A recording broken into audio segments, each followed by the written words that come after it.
Okay, so this is me when I was a little girl. I live in Boston, Massachusetts right now. I have 3 kids. I am a single mom. My kids are, 13, 11, and 7.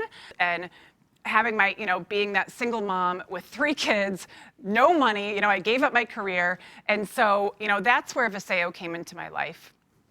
At that point was 4 years ago, and at that time, I put that why, the same why that I had when I was a kid, on the table of, I'm going to get out of this. Like, I am going to find a way to not have my kids go through what I went through. I'm not going to have a 2-bedroom apartment that I share with my daughter, Claire.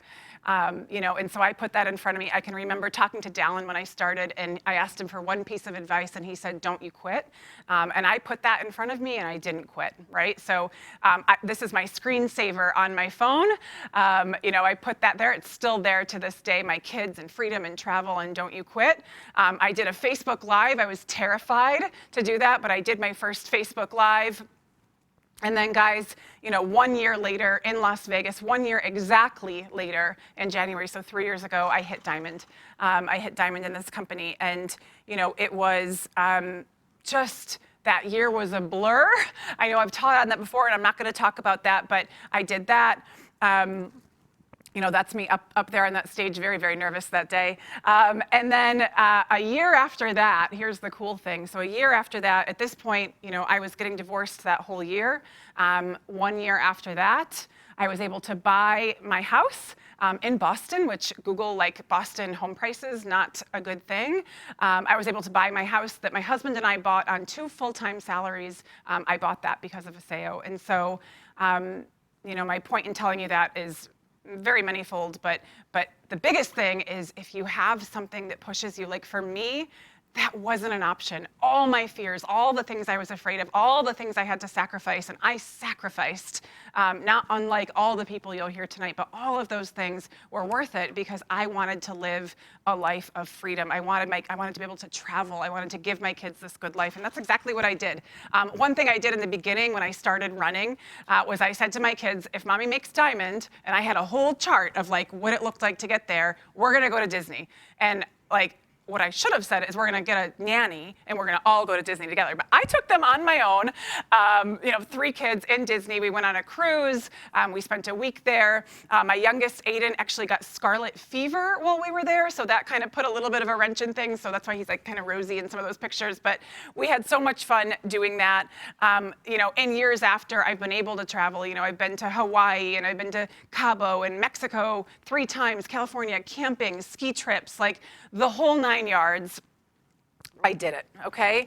But it was not without, some setbacks and some obstacles and fear, When I started, nobody came here following me, right? I didn't have a big team. I am very introverted. Some people don't believe that, but I really am introverted. Like anyone, I've been here hanging out with the Diamonds, and you guys might notice that I go off on my own and just have quiet time sometimes because I need that. At the beginning of my time here, I was depressed. I was anxious. I was just getting divorced. I didn't know what I was going to do. And so I struggled. I struggled with those fears. So I want anyone who's watching this to think about, what is the fear? What is the thing that holds you back the most? I want you to write it down or put it in the chat and save that for a minute. And I'm going to tell you a story about one of my fears to close this up. So, true story.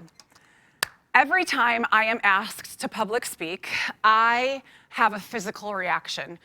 My stomach hurts, I feel sick, I get butterflies in my stomach, I go into total flight or fight mode. A lot of times that's flight. I think of any excuse that I can think of not to do that, and I still do that today. People don't believe that, but guys, it is true.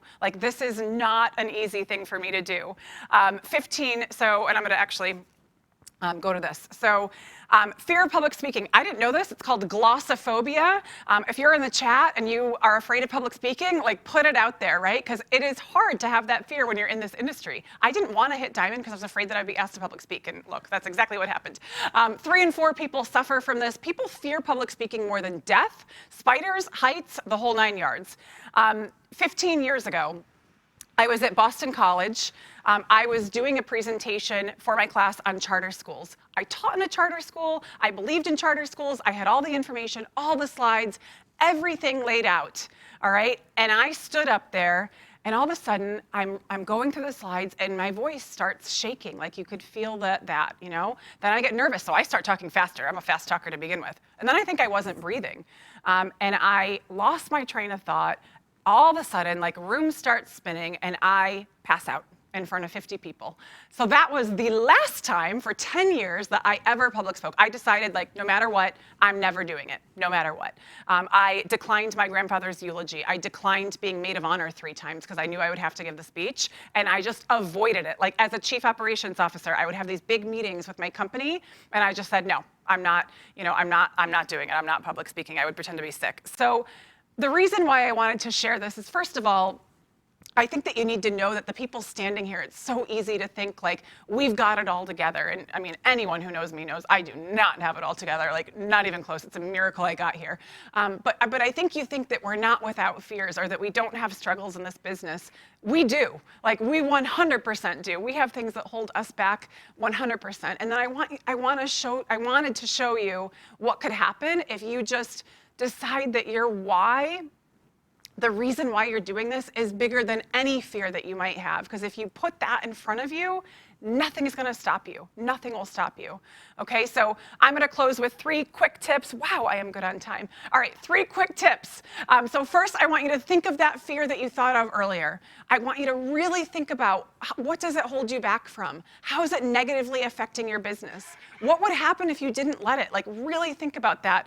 And then in terms of storytelling, because I do want to come back to this, Kendra was amazing this morning. I want you to not be afraid to tell your story. And your story doesn't have to be, I loved it when Kendra said, it doesn't have to be like a sob story that makes people cry. It can be, it doesn't matter, but it's your story. So someone is going to relate to your story, just as I'm sure that there was someone watching this who related to mine. The other thing is practice condensing it, right? Like, I told my story in 20 minutes, but someone earlier said you need to be able to tell your story in 1 minute, 2 minutes, 3 minutes, 20 minutes, and 30 minutes. So practice that, all right? Practice that story. And then, I want you to find a way to win. I want you to know that you're always going to have obstacles no matter what, whatever it is. But you can't quit. You can't quit. And I promise you, if I can do this, if I can stand here and do this thing and have built this business, so can you. Thank you, guys.